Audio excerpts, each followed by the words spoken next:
जय माता रानी भक्तों। आज के इस वीडियो में आप सभी जानेंगे करवा चौथ व्रत की संपूर्ण जानकारी व कथा। मित्रों, कार्तिक मास के कृष्ण पक्ष की चतुर्दशी तिथि पर करवा चौथ का त्योहार बड़े उत्साह और श्रद्धा के साथ मनाया जाता है। यह व्रत निर्जला होता है, यानी बिना पानी पिए रखा जाता है और करवा माता की पूजा की जाती है। वैदिक पांचांग के अनुसार साल 2025 में कार्तिक मास की शुरुआत 8 अक्टूबर से हो रही है। इस महीने को बहुत ही शुभ माना जाता है क्योंकि इसमें भगवान विष्णु, मां लक्ष्मी और मां तुलसी की विशेष पूजा अर्चना की जाती है। कार्तिक मास के कृष्ण पक्ष की चतुर्दशी तिथि पर करवा चौथ का त्योहार बड़े उत्साह और श्रद्धा के साथ मनाया जाता है। करवा चौथ का व्रत खासकर सुहागन महिलाएं बड़ी श्रद्धा से करती हैं। यह व्रत निर्जला होता है, यानी बिना पानी पिए रखा जाता है और करवा माता की पूजा की जाती है। धार्मिक मान्यता के अनुसार इस व्रत को विधि पूर्वक करने से पतित के बीच प्रेम और समझ बढ़ती है और उनका रिश्ता और मजबूत होता है। तो आइए जानते हैं कि करवा चौथ साल 2025 की सही तिथि और शुभ मुहूर्त क्या होगा। कार्तिक मास के कृष्ण पक्ष की चतुर्दशी तिथि आरंभ होगी 9 अक्टूबर रात्रि 10 बजे। कार्तिक मास के कृष्ण पक्ष की चतुर्दशी तिथि समाप्त 10 अक्टूबर सायंकाल 7:44 पर उदया तिथि के अनुसार 10 अक्टूबर को करवा चौथ मनाया जाएगा। पूजा का शुभ मुहूर्त सा 5:16 से सायं 61 तक, चंद्रोदय का सायं 7:48 पर होगा। करवा चौथ पूजा सामग्री पुष्प, कच्चा दूध, शक्कर, देसी घी, अगरबत्ती, दही, मिठाई, गंगाजल, अक्षत, सिंदूर, मेहंदी, चूड़ी, बिछुआ, महावर, कंघा, बिंदी, चुनरी, पीली मिट्टी, चलनी, जल का लोटा, दीपक और पूजा थाली इत्यादि है। मित्रों, यह सारी सामग्री आपको हमारे चैनल पर मिल जाएगी। इन सभी सामग्रियों का यानी करवा चौथ व्रत की सभी सामग्रियों का लिंक डिस्क्रिप्शन बॉक्स में दे दूंगी, आप वहां से ले सकते हैं। अब आइए जानते हैं करवा चौथ की पूजन विधि। मित्रों, ब्रह्म मुहूर्त में उठकर स्नान करें। ससुराल से मिली सरगी को सूर्योदय से पहले ग्रहण करें।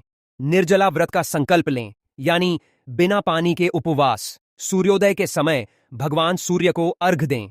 मंदिर में शिव परिवार यानी शिव पार्वती, गणेश की विधिवत पूजा करें। भगवान को पुष्प, फल, गुम आद्य की नने पता मकाहे, मिठाई और मेवे अर्पित करें। करवा चौथ की व्रत कथा का श्रवण करें। शाम को पुनः पूजा की तैयारी करें। पूजा की थाली में फूल, फल, मिठाई, धूप, दीप, रोली इत्यादि रखें। एक करवा में चावल भरे और उसमें दक्षिणा रखें। चंद्र उदय के बाद उसे अर्घ दें। छन्नी में जलता दीपक रखें और चंद्र दर्शन करें। उसी छन्नी से अपने पति का मुख देखें। पति के हाथों से पानी पीकर व्रत खोलें। पूजा में हुई भूल चूक के लिए क्षमा याचना करें। बुजुर्गों का आशीर्वाद लें। पूजन की सामग्री और करवा सास या किसी सुहागन को भेंट करें। अंत में स्वास्तिक भोजन ग्रहण करें। करवा चौथ व्रत के नियम। मित्रों, करवा चौथ के दिन करवा माता की पूजा के बाद व्रत कथा पढ़ी या सुनी जाती है और जीवन में सुख शांति की कामना की जाती है। पूजा के बाद इत्र, केसर, सिंदूर और लाल चुनरी दान करें। ऐसा करने से वैवाहिक जीवन में खुशहाली आती है और परिवार में शांति बनी रहती है। करवा चौथ के दिन व्रत का संकल्प पूरी श्रद्धा और मन लगाकर लें। इससे आपका मन और आत्मा इस पूजा से जुड़ता है और व्रत के फल की प्राप्ति होती है। इस दिन किसी भी तरह का झगड़ा या विवाद करना वर्जित होता है। इस व्रत की है पवित्रता भंग हो सकती है और इसके परिणाम भी नकारात्मक हो सकते हैं। हे मित्रों, आप सभी ने अभी जाना करवा चौथ व्रत की संपूर्ण जानकारी। अब आइए श्रवण करते हैं करवा चौथ व्रत की 5 महापुण्य फल देने वाली कथा। कथा अच्छी लगे, वीडियो अच्छी लगे तो वीडियो को लाइक शेयर करें। प्रेम से बोलिए शिव परिवार की जय, करवा माता की जय। ओम गणेशाय नमः। कर्क चतुर्थी अर्थात करवा चौथ की कथा। सनातन धर्म की प्रथा के अनुसार कर्क चतुर्थी अर्थात करवा चौथ कार्तिक मास के कृष्ण पक्ष की चतुर्थी को कहते हैं। सुहागवती स्त्रियों के लिए यह बहुत श्रेष्ठ व्रत है। स्त्रियां इस व्रत को अपने पति के दीर्घजीवी होने के लिए करती हैं। इस दिन सुहागन स्त्रियां चावल पीसकर दीवाल पर करवा चौथ बनाती हैं, जिसे वर कहते हैं। इस करवा चौथ में पति के अनेक रूप बनाए जाते हैं तथा सुहाग की वस्तु जैसे चूड़ी, बिंदी, बिछुआ, मेहंदी और महावर आदि के साथ साथ दूध देने वाली गाय, करवा बेचने वाली कुम्हारी, महावर लगाने वाली नायन, चूड़ी पहनाने वाली मनिहारी, इन 7 भाई और उनकी इकलौती बहन सूर्य, चंद्रमा, गौरी और पार्वती आदि देवी देवताओं के भी चित्र बनाए जाते हैं। सुहागन स्त्रियों को इस दिन निर्जल व्रत रखना चाहिए। रात्रि को जब चंद्रमा निकल आए तब उसे अर्घ देकर भोजन करना चाहिए। पीली मिट्टी की गौरा बनाकर उनका पूजन करना चाहिए। यदि दीवार पर करवा चौथ बनाने में कोई असुविधा हो तो करवा चौथ का चित्र बाजार से लाकर दीवार पर चिपकाया जा सकता है। करवा चौथ व्रत कथा मानधाता कहने लगे कि जिस समय अर्जुन नीलगिरी पर तप करने के लिए चले गए तो उनके पीछे द्रौपदी खिन्न होकर चिंता करने लगी कि अर्जुन ने बड़ा कठिन कर्म प्रारंभ किया है, किंतु विघ्न डालने वाले शत्रु अनेक हैं। इस प्रकार चिंता करके श्री कृष्ण जी से सब विघ्नों का नाश करने वाला उपाय पूछने लगी। द्रौपदी ने कहा कि हे सर्व जगत के नाथ, आप मुझे एक ऐसा व्रत बताने की कृपा करें जिसके करने से सभी विघ्न दूर हो जाए। श्री कृष्ण ने कहा, हे महाभाग श्री, पार्वती जी ने भगवान शंकर जी से यही प्रश्न किया था। तब वह दिन श्री कहा कि शंकर जी ने पार्वती जी से जो कहा था, हे बराराहे, वही करक चतुर्थी का नाम अब व्रत मैं तुमसे कहता हूं। ध्यानपूर्वक सुनो, यह सब प्रकार के विघ्नों का नाश करने वाला है। श्री पार्वती जी ने कहा है कि हे भगवान, यह कारक चतुर्थी का व्रत कैसे किया जाता है, जिस तरह है उसका विधान क्या है? क्या पहले भी इस व्रत को किसी ने किया है? शंकर जी बोले, हे पार्वती, अनेक प्रकार के रत्नों से शोभमान चांदी और सोने के भवनों से भरे विद्वान पुरुषों से सुशोभित लोकों को बस में करने वाली दिव्य स्त्रियों से शोभमान, जहां पर सदैव ही वेद ध्वनि होती है, ऐसे स्वर्ग से भी मनोहर परम रमणिक शुक्र पत्थरपुर दिल्ली शहर में एक वेद शर्मा नामक ज्ञानी ब्राह्मण रहता था। उसकी पत्नी का नाम लीलावती था। उसको महापराक्रमी 7 पुत्र और संपूर्ण लक्षणों से युक्त वीरवती नाम की एक कन्या उत्पन्न हुई। उसकी आंखें नीलकमल के समान और मुख चंद्रमा के समान था। उसके विवाह के योग्य समय आ जाने पर वेद शर्मा ने एक वेद शास्त्र के ज्ञाता विद्वान ब्राह्मण के साथ उसका विवाह कर दिया। इसके पश्चात वीरवती ने अपने भाइयों की पत्नियां भजाइयां समेत गौरा का व्रत किया। फिर कार्तिक कृष्ण चतुर्थी के दिन व्रत उपवास कर सायंकाल में स्नान कर सभी ने भक्ति भाव से वट वृक्ष का चित्र बनाकर उसके नीचे शंकर जी, गणेश जी और स्वामी कार्तिकेय के साथ पार्वती का चित्र बनाया और ओम नमः शिवाय इस मंत्र से गंध पुष्प और अक्षत आदि से गौरी जी का पूजन किया। फिर शिवजी, गणेश जी तथा सदानंद का अलग अलग पूजन करते हुए पकवान अक्षत दीपक से युक्त 10 करवा और गेहूं के पिसान और गुड़ के बने हुए पकवान तथा और भी अनेक प्रकार के फला आदि भोज्य पदार्थों को अर्पण करके अर्घ देने के लिए चंद्र उदय की प्रतीक्षा करने लगी। इसी बीच वीरवती बाला भूख प्यास की पीड़ा से मूर्छित होकर पृथ्वी पर गिर पड़ी। तब उसके सब भाई बांधव रुदन करने लगे। फिर वीरवती का मुख धोकर पंखे से हवा करके उसको ढाढ़स बंधाने लगी कि अब चंद्रमा उदय होने ही वाला है। उसका एक भाई चिंता युक्त होकर एक महान व्रत वृक्ष पर चढ़ गया। बहन के प्रेम से दुखी भाई ने जलती हुई लुकारी लेकर चंद्रमा के उदय होने का बहाना कर दिखाया। वीरवती ने चंद्रमा का उदय जानकर दुख का त्याग करके विधि विधान से अर्घ देकर भोजन कर लिया।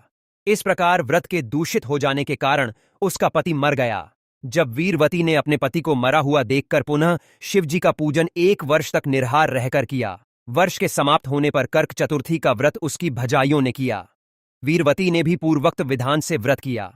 जब उस दिन देव कन्याओं के साथ इंद्राणी वहां कर्क चतुर्थी का व्रत करने के लिए स्वयं स्वर्ग से वीरवती के पास आई, तब वीरवती ने इंद्राणी से सब बातें पूछीं।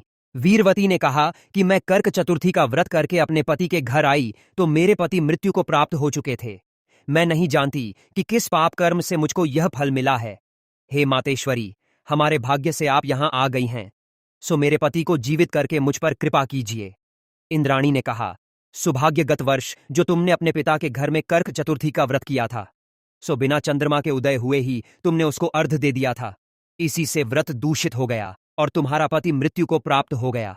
अब तुम यत्न के साथ इस कारक चतुर्थी का व्रत करो, तत्पश्चात इस व्रत के प्रभाव से मैं तुम्हारे पति को जीवित कर दूंगी।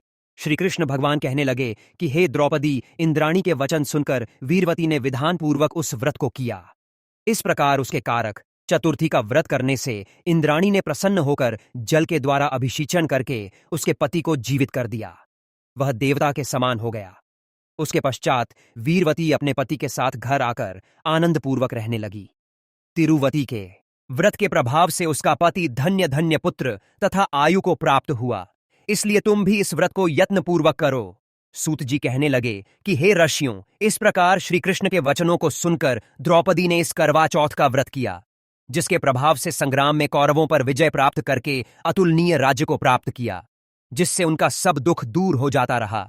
प्रेम से बोलिए गणेश भगवान की जय, करवा माता की जय, हर हर महादेव माता पार्वती की जय, करवा चौथ व्रत की दूसरी कथा। एक साहूकार था जिसके बेटे और एक बेटी थी। सातों भाई व बहन एक साथ बैठकर भोजन करते थे। एक दिन कार्तिक की चौथ का व्रत आया तो भाई बोला कि बहन आओ भोजन करें। बहन बोली कि आज करवा चौथ का व्रत है, चांद उगने पर ही खाऊंगी। तब भाई ने सोचा कि चांद उगने तक बहन भूखी प्यासी रहेगी, तो एक भाई ने दिया जलाया, दूसरे भाई ने छलनी लेकर उसको ढका और नकली चांद दिखाकर बहन से कहने लगी, चल चांद उगाया है, अर्ध दे ले बहन।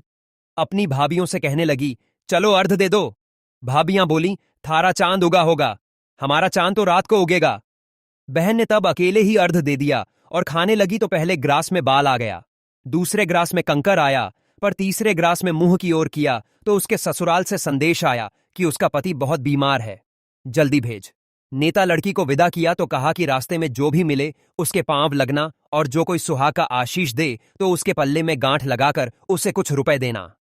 बहन जब भाइयों से विदा हुई तो रास्ते में जो भी मिला उसने बात है यह आशीष दिया, तुम 7 भाइयों की बहन हो, तुम्हारे भाई सुखी रहे और तुम उसका सुख देखो। सुहाग का आशीष किसी ने भी नहीं दिया। जब वह ससुराल पहुंची तो दरवाजे पर उसकी छोटी ननद खड़ी थी। वह उसके भी पांव लगी तो उसने कहा कि सुहागन रहो, सपूती हो। तो उसने यह सुनकर पल्ले में गांठ बांधी और ननद को सोने का सिक्का दिया। जब भीतर गई तो सासू ने कहा कि पति धरती पर पड़ा है, तो वह उसके पास जाकर उसकी सेवा करने के लिए बैठ गई। बाद में सासू ने दासी के हाथ बची खुची रोटियां भेज दीं। इस प्रकार से समय बीतते बीतते मग सिर की चौथ आई तो चौथ माता बोली, करवा ले भाइयों की प्यारी करवा ले।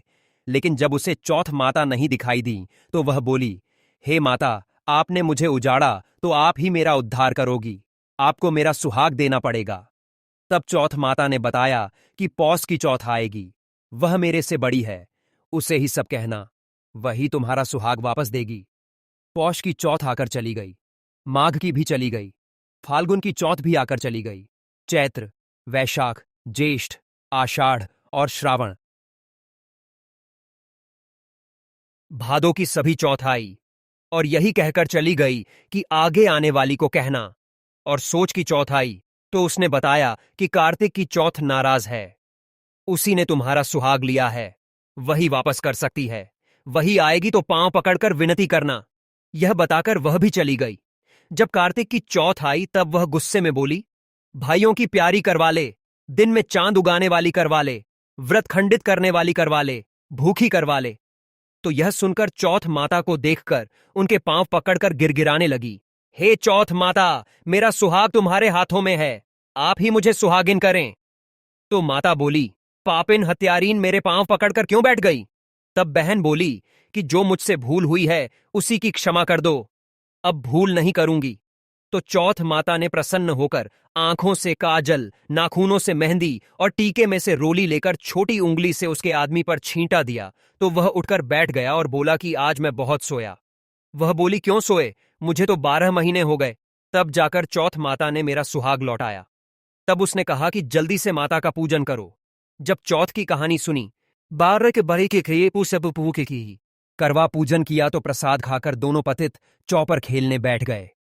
नीचे से दासी आई, उसने उन दोनों को चौपर पासे से खेलते देखा तो उसने सासू जी को जाकर बताया।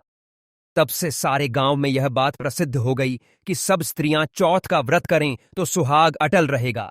जिस तरह से साहूकार की बेटी को सुहाग दिया, उसी तरह से चौथ माता सबको सुहागिन रखे। यही करवा चौथ के उपवास की सनातन महिमा है।